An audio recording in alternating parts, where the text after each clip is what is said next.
Hermanos, muchas gracias por estar acá.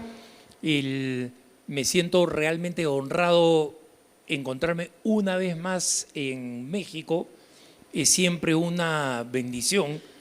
Es un país completamente bendecido, estoy convencido. He venido probablemente unas 25 veces a México, a distintas ciudades. De todas siempre he estado enamorado y me alegro mucho que este evento se esté realizando y tome la identidad y la naturaleza que ha tomado, ¿no? Entonces, como un amante de la hispanidad, como un amante de la identidad latina católica, no puedo no ser un amante de México. Y la razón, la conocen ustedes, es que Nuestra Señora de Guadalupe escogió este país para bendecirlo. Y eso es algo que repercute en todo el continente. Y como un amante de México que no es mexicano, quería aprovechar esta oportunidad para decirles qué importante que es recuperar México para la identidad y la fe para el resto de todo el continente. Donde va México es donde va a ir América Latina. Y tengan en cuenta ustedes que en las esperanzas de los papas, donde va América Latina, va a ir la catolicidad. Y les explico por qué.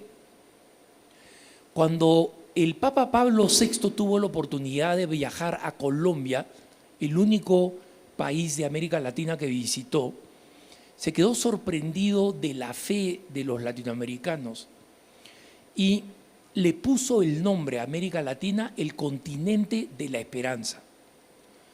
¿Y por qué le llamó el continente de la esperanza? Porque dijo, es el 40% de la población católica del mundo está en América Latina. Y América Latina recibió la mejor evangelización de la historia.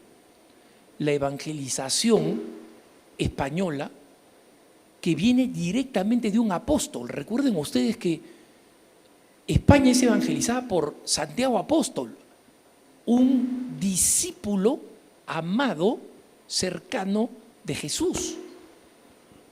Muchos otros países han sido evangelizados de segunda, tercera mano y eso no los hace menos cristianos. Pero nosotros recibimos la evangelización directamente de uno que anduvo, que caminó, que comió y que aprendió todo de Jesús directamente. Entonces, viendo el declive de Europa, el Papa dijo, ¿de dónde van a venir los evangelizadores que hasta ahora venían de Europa? ¿De dónde va a venir la energía cultural católica que construyó las grandes catedrales, que creó los hospitales, que creó las universidades? Demográficamente, esa es una responsabilidad que le corresponde a América Latina. Todo ese catolicismo ha sido depositado en América Latina y ahora América Latina va a ser el que va a ir al resto del mundo. Y así como América Latina fue embellecida por la fe, los latinoamericanos ahora van a embellecer el resto del mundo con la fe. De América Latina van a salir las vocaciones, los intelectuales católicos, los misioneros, las religiosas, los grandes obispos que van a ir a los rincones del mundo. Y les pregunto, hermanos, ¿dónde están? El Papa dijo, continente de la esperanza en 1968. ¿Dónde están? ¿Dónde están los misioneros? ¿Dónde están los grandes conquistadores espirituales latinoamericanos en el resto del mundo? Hoy en día el sudeste asiático, que tiene un número muy limitado de católicos. Y África, por separado, tiene más vocaciones que América Latina. Entonces, América Latina tiene que despertar. Y América Latina no va a despertar si México no despierta. Si México no despierta a su fe. Miren ustedes, hermanos, el reciente escándalo que han tenido ustedes acá en México, donde han querido tirar a una moledora de carne a un congresista por hablar de Dios en el Congreso mexicano. En México, en la tierra de Nuestra Señora de Guadalupe, en la tierra cristera, en la tierra de los mártires, en la tierra de los grandes 12 apóstoles. Ni siquiera habló de catequesis, ni siquiera mencionó el nombre de Dios. Y eso ya se consideraba una violación de la separación iglesia-estado. Y esa es la razón por la cual me pidieron, hermanos, que compartiera con ustedes este amor y esta preocupación que tengo por México y al mismo tiempo esta gran esperanza. Y mi esperanza en México se resume y se consolida en un personaje. Y me gustaría explicarles por qué este personaje. Él es el beato Anacleto González Flores. Muchos de ustedes han oído hablar de él. Yo tengo una bendición inmerecida, un don que me hizo el cardenal arzobispo de Guadalajara, de regalarme a mí personalmente una reliquia de primera clase de la costilla de Anacleto González Flores. Y la tengo yo en un relicario, pero no la tengo en mi casa o en mi comunidad. Esa es una reliquia que está dando vuelta en Denver porque muchas personas enfermas o con problemas, matrimonios que están con problemas, cuando reciben esa reliquia y la reciben con devoción, comienzan a ver cambios importantes. Y esa es la razón por la cual yo quiero que esa reliquia dé vueltas, porque quiero que se proclame un milagro pronto para que Anacleto González Flores sea canonizado.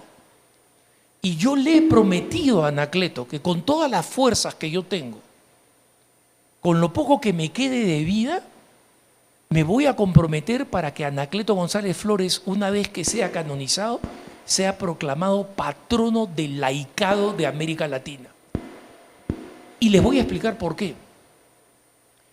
Porque Anacleto no conocía excusas. Miren, hermanos, ¿cuántas veces la excusa se ha convertido en una enfermedad de nuestros propios países, de América Latina en general y también en México? Damos explicaciones de por qué las cosas no sucedieron. Sí, mira, esto iba a ser así, pero disculpen, se atrasaron. Si yo te falto y te decepciono con una promesa que te hice, ¿cuánto va a cambiar esa decepción todas las explicaciones que te pueda dar? Las explicaciones no sirven para nada. Anacleto daba razones. ¿Cuál es la diferencia entre la razón y la justificación? La razón antecede a lo que se va a hacer. ¿Qué es lo que vamos a hacer? Y ustedes saben, Anacleto, un rapidísimo resumen de su excepcional vida, de los Altos de Jalisco, donde vienen la mayoría de nuestros héroes cristeros. Anacleto pensó, por su devoción, que tenía una vocación al sacerdocio y fue a estudiar a un seminario. Ahí discernió que ese no era su camino, pero completó sus estudios teológicos. ¿Eso sabe qué cosa significa, hermanos? Que conocía su fe, sabía explicarla. Por eso le decían el maestro, el maestrito, porque explicaba la fe. Luego estudió Derecho. ¿Por qué estudió Derecho? Porque sabía que la ley era abusada. en nuestros países. Que las leyes en nuestros países son como el inglés, como decía el cardenal Norberto Rivera. Se escribe de una manera y se lee de otra. Y cada uno la lee como se le da la gana. Y un país donde no hay ley y donde no podemos confiarnos en la ley y donde la ley no está inspirada por nuestros valores cristianos, es un país que no va a poder salir adelante, que solamente va a vivir en el caos. ¿Y quiénes son los que van a prosperar en el caos? Los poderosos. Los poderosos. Los narcos, los terroristas, los que tienen las armas, los que tienen el dinero, los que tienen el control del poder. Y todos los demás ciudadanos rogamos saliendo, cruzando el umbral de nuestras casas, de que no nos vaya a pasar nada que nos tenga que involucrar con la ley. Tememos la ley. Tememos el encuentro con la ley. Anacleto entendió por eso la importancia de saber la ley. Y cuando comienza la guerra cristera, él no toma las armas. Él utiliza las armas de la razón. Y el ejemplo más importante de su inteligencia, su razón y su compromiso, porque hermanos, ser cristiano cuesta, ser patriota cuesta, significa que tenemos que comprometernos, trabajar, sudar, levantarnos más temprano, acostarnos más tarde, enfrentar dificultades. Y Anacleto estaba dispuesto a eso. Como conocen ustedes probablemente en la historia, en esa época, en esa zona de los Altos del Jalisco, habían dos periódicos. Los dos periódicos eran periódicos anticlericales y masones, pero uno más que el otro. En los Altos del Jalisco. Entonces Anacleto dijo, mira, este periódico que escribe barbaridades en contra de los cristianos, de la Iglesia Católica y de los obispos, comenzó a ver quiénes publicitaban y quiénes mantenían vivo a este periódico. Y era la bodeguita tal, el zapatero tal, el negocito cual. Y él fue a donde cada uno de estos negocios a decirles, oye, ¿tú estás de acuerdo con las barbaridades anticatólicas que publica este periódico? Pues no, yo soy creyente. Entonces deja de anunciar. Y en una campaña sistemática quebró uno de los periódicos. Lo quebró. ¿Y qué cosa creen que comenzó a hacer el otro? A mover la colita. Los obispos son lindos. Qué bonita que es la iglesia. Hoy día es la fiesta de la Virgen de Guadalupe. Porque la plata manda. Lo sabía Anacleto. Entonces Anacleto no utilizó ningún método violento. Pero no tenía excusas. No fue, mira, sí, aquí en uno de los corazones latientes del catolicismo mexicano, tenemos no uno, sino dos periódicos anticlericales. Y el problema es que, claro, la gente necesita hacer publicidad, excusas de por qué dejamos que los malos ganen. Anacleto no, Anacleto usaba razones. Y esa es la razón por la que fue tan odiado. Y esa fue la razón también por la cual a él, como saben, lo toman, lo torturan y lo torturan junto con un grupo de jóvenes para que al torturarlo a él, los jóvenes quedaran intimidados y renunciaran a su fe. Y Anacleto los alentó hasta el final. Uno de los jóvenes le dijo, maestro, no quiero morir porque estoy en pecado mortal. Y Anacleto le dijo, ¿qué te importa el pecado mortal si la sangre de Cristo te va a lavar? Vas a morir mártir. Y por si acaso, esa es doctrina católica, conocía su fe. Nadie tiene más amor que el que da la vida por sus amigos, y si tu amigo es Jesucristo, te vas directo al cielo. Por eso que los mártires, cuando se le proclama el martirio, no necesitan demostrársele un milagro. Y cuando, como saben ustedes, lo que hicieron, dan la orden de fusilarlo, le disparan a poca distancia, a 7 metros, y los soldados que le disparan fallan. No lo matan ni una sola bala. ¿Y por qué?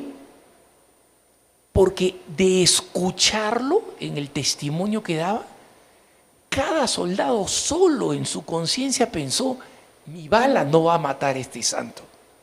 Yo no quiero eso en mi conciencia. Y cada uno que disparó, disparó para otro lado, creyendo que alguno iba a dispararle. Y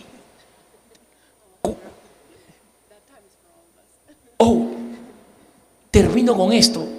Anacleto le dice, antes de recibir un balazo en la cabeza, le dice, señor general, el juez que me va a juzgar a mí, lo va a juzgar a usted. Y ese día yo como abogado voy a estar ahí defendiéndolo. Esa es la grandeza de alma.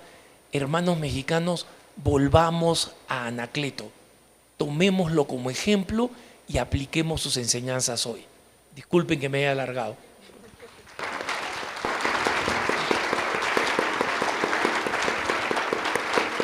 Gracias, Alejandro. I will begin my talk in English, and I just want to say it is a privilege to be here under the shadow of Our Lady of Guadalupe. I'm the president of Catholic Vote in the United States, and I think that Alejandro has perfectly summed up why the faith can be such an important political motivation for people. You know, when John Paul II visited my hometown of Denver, Colorado, we were experiencing a crime wave like never before. Gang violence had overtaken the entire city.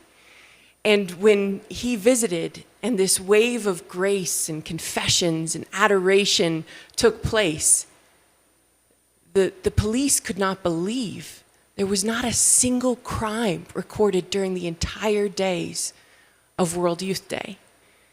That's the miracle of conversion to the faith.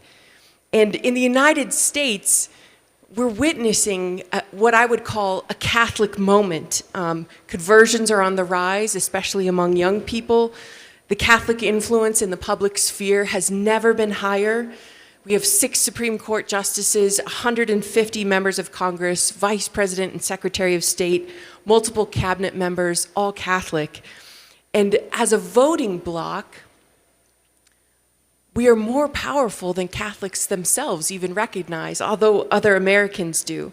Since 1976, the winner of the Catholic vote has been elected president all but one time. And why do I bring up all of these examples from America? Because in the United States, the Catholic population is only 23%. But those that are activated and those that are awake can stand for and begin a transformation to true conservatism in our countries. Our organization, Catholic Vote, helps to mobilize Catholics through a combination of inspiration and strategy, prayer and data, to elect leaders who will stand for what we as Catholics hold sacred. We were so successful in the last election, my predecessor, the previous president of Catholic Vote, is now the U.S. ambassador to the Holy See, Brian Birch. And how do we do this? We do this through empowering the lay faithful to recognize politics as their sphere of expertise. Alejandro is right in promoting Anacleto Gonzalez. He took his lay vocation seriously. He lived his faith in the public square. And faith is absolutely one of the most powerful, if not the most powerful influence we can actually have in politics. Why? Faith grants conviction. Jesus didn't say just go and preach the gospel and stop at the ballot box. He said, bring his message to the ends of the earth. And so the faith is personal, but it's also social. Once the conscience awakens, once sin is repudiated, order is restored. Virtues start to take place, justice, courage, hope, and they flourish not only in the soul, but also in the civic order. And we see how this works in the United States regarding the social contagion of the transgender epidemic, now fading in popularity, thanks be to God. The results from the 2024 election in the United States showed that no single ad was more beneficial to the Trump campaign than the transgender ad against Kamala Harris. And it ended with this line: Kamala Harris is for they, them. Donald Trump is for you.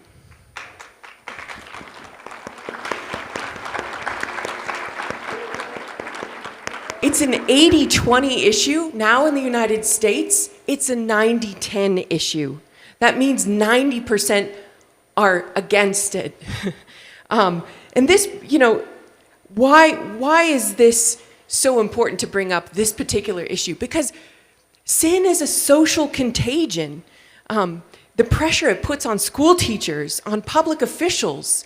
I've seen it here in Mexico. The blatant offense against female athletes. You may have recognized how tall I am. That's because I played college basketball at Notre Dame. And it's deeply, deeply unpopular in a Christian country. And it also helps us cement alliances with those who still have common sense left. So this brings me to my next point. True conservatism cannot be faithless. What anchors the soul to the concept of human rights? What makes those rights more than sentiment or social contract? The answer is objective truth. And while we can know things through natural law, while we can understand certain things just by reason alone, that reason grows increasingly dark in our society. One of the 5 precepts of natural law, things that you can't prove, they're just known by all human beings through all time, is that there's a good in the propagation of the species. But what do we see in our cultures? Abortion is rampant. We have to fight the darkness of reason. We have to fight it with the light of truth, and truth is Jesus Christ himself. In the United States, conservatives have had unprecedented success defunding Planned Parenthood. Over 42 clinics this year alone have closed, thanks in large part to the networks of faithful who have stood against this crime against humanity for over 50 years. And what gives consistency to those fights? It's a long fight. It was over 50 years in the United States to overturn the Supreme Court ruling. What gives that kind of impetus? It's faith. Platforms change. Politicians break promises. The faith endures forever, and every conversion gives strength to growing that movement. And this is why the Catholic vote matters. Deeply and urgently on the most basic issues of stability and social health. It's not just about politics. And I think, having visited the Shrine of Our Lady of Guadalupe for the first time yesterday, anyone who stands under the eyes of La Morena understands what it means to preserve what is sacred. People of faith affirm that human beings are made in the image and likeness of God, that men are men and women are women, and each is a distinct and irreplaceable gift to the other, that life, she's pregnant, that life is precious from the moment of natural conception unto death. And they understand that the family is not a social construct, but a divine design that leads to a healthy society. Now, some political questions cannot be solved by politics alone. I think in the United States of the hatred in the hearts expressed by so many after the assassination of our friend and colleague Charlie Kirk. You can't legislate against that type of hate, but you can pray against it. And that's why the President of the United States himself, who is not a Catholic, and to my knowledge, not a practicing Christian, has partnered with Catholic Vote for its America Prays initiative. He said, I got a call earlier this summer. Would you come and speak to the White House? We'd like to talk about how we can encourage faith in the celebrations of the 250th anniversary in the United States. I'd be delighted. What did the president understand? He wants every American to pray for the country, 1 hour a week, and to pray one prayer every day. And we said, Mr. President, we will join you in that effort. Why? Politics can't solve every problem in your country. But once the first things are first, once faith is animating your populace, once the conscience is awakened, once people understand what's most important in their life, the rest falls in place. And you see this happening now in the United States, where transgenderism is declining, where Planned Parenthoods are closing, where the family is starting to be supported, where we're looking at tax cuts to make housing affordable. So may each of you recognize the importance of the Catholic faith in the conservative movement. And under the patronage of Our Lady of Guadalupe, may you recover and expand that empire of faith that will make your society grow stronger and more healthy. I'm going to end with just one Spanish phrase. Viva la Virgen de Guadalupe.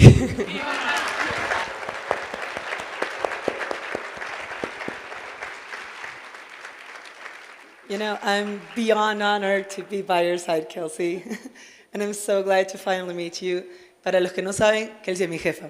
Entonces, esto es un gran honor para mí porque en este panel están las dos nacionalidades del Papa León XIV.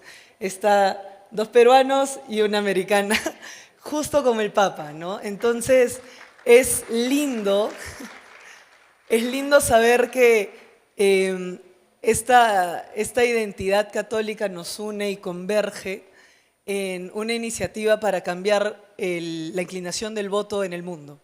Entonces, como para resumir un poco todo lo que hemos hablado, yo creo que Alejandro, que o sea, es obviamente mi gran compañero en esto y a veces mi líder, a veces mi jefe, a veces, pero sobre todo mi amigo, ¿no? Y por supuesto Kelsey, son 2 ejemplos maravillosos de cómo la fe puede influir realmente en el activismo político. Entonces, ustedes se preguntarán, ¿por qué Catholic Vote? ¿Por qué voto católico? ¿No? Y siempre nos dicen lo mismo, en la mesa no se habla de política, de religión ni de fútbol. Y se tiene que hablar de todo en la mesa, porque los grandes cambios empiezan en la mesa de la cocina, con nuestros hijos, haciendo no tanto un mejor mundo y concentrándonos en los macros, sino dejándole mejores hijos al mundo.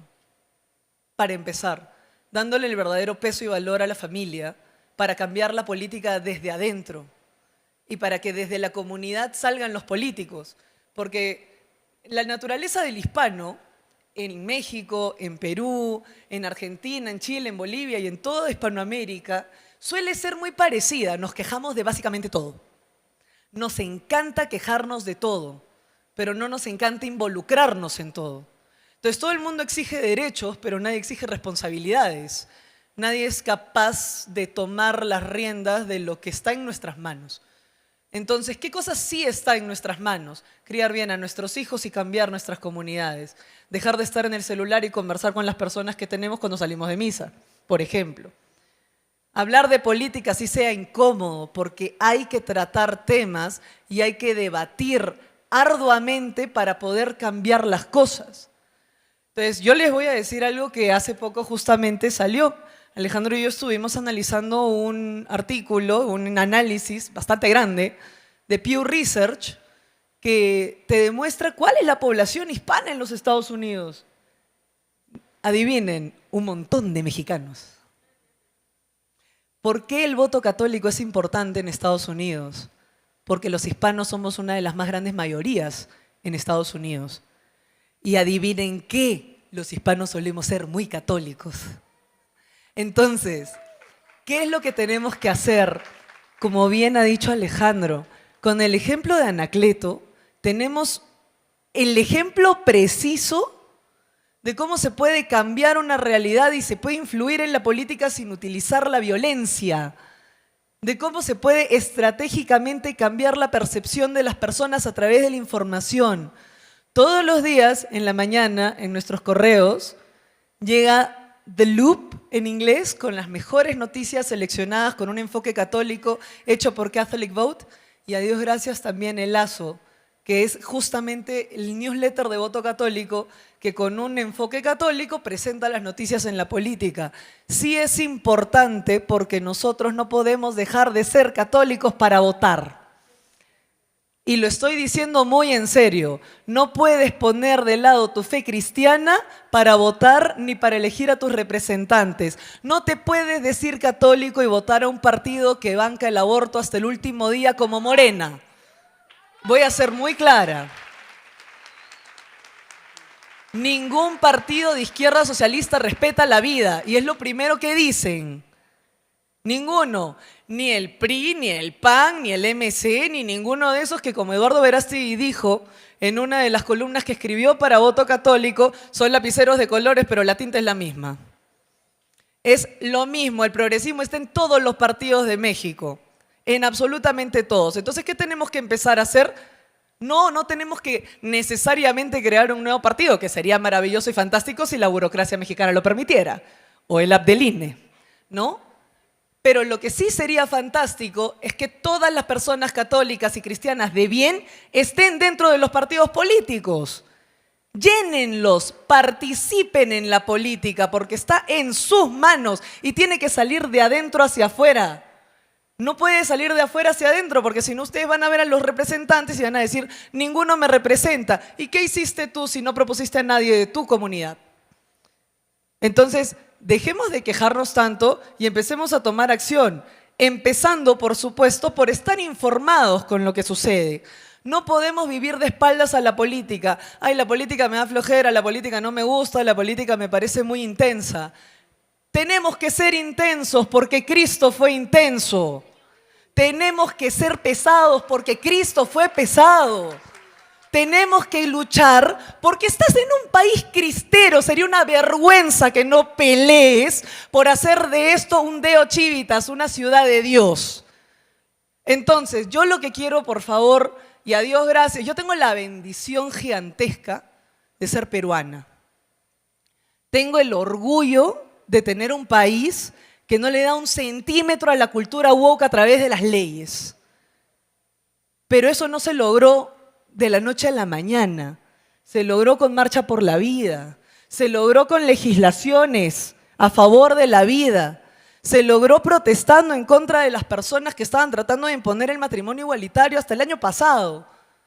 Y donde cada vez que tratan de legislar el aborto, me tienen a mí en la puerta del Congreso gritando en contra. Entonces sí, el voto católico es crucial y determinante en todos nuestros países.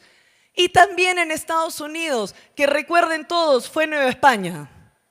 Por eso la mitad de Estados Unidos tiene ese remanente hispano y católico. Y es importantísimo que recordemos la identidad hispana, porque la hispanidad no se entiende sin cristiandad.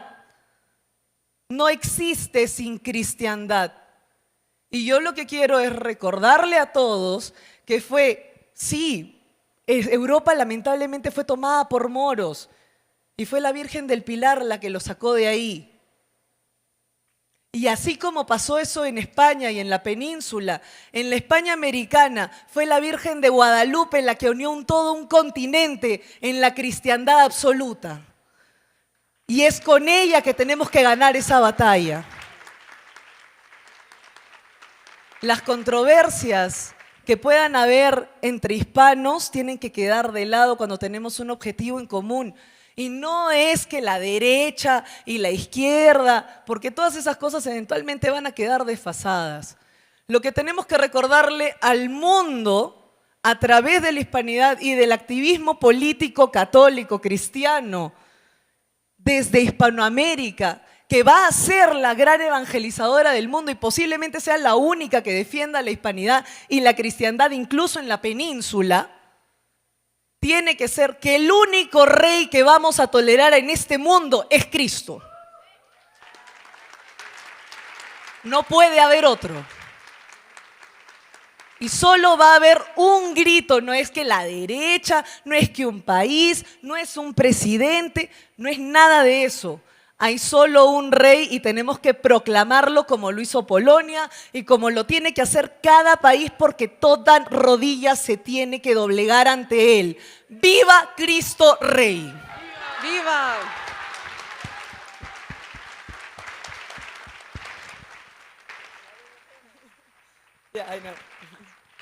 Así que bueno, muchas gracias a todos.